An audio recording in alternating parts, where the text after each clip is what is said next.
halatado na ang iyong pagkatao. Di ko alam bakit bigla na lang nagbago. Ang tanong, ano bang nagawa ko? Nakasalanan, bakit mo nagawa to? Nakakalungkot lang isipin na kung kailan na ibuhos ko na sa iyo ang lahat, ganito pa pala ang isusukli mo sa akin. Anong nangyari sa ating dalawa? Ba't ganun? Bigla naman yatang nag-iba ka.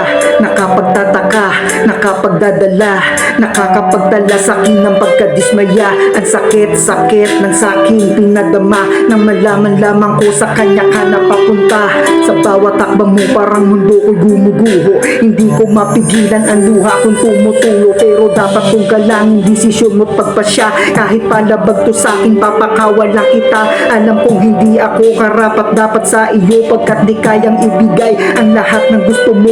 Mas piniling magparaya kesa lalong masaktan. Mas piniling huminto sa aking pagkakahakbang.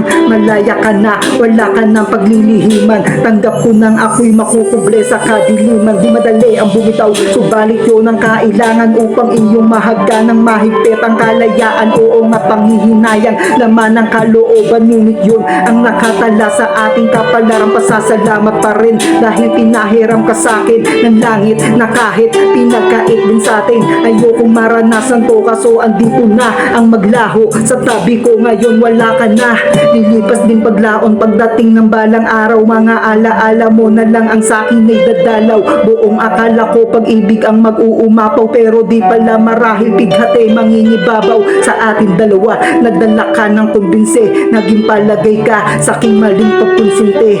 Ayoko na, pagod na rin ako, susunugin ko na din larawan na iniwan mo.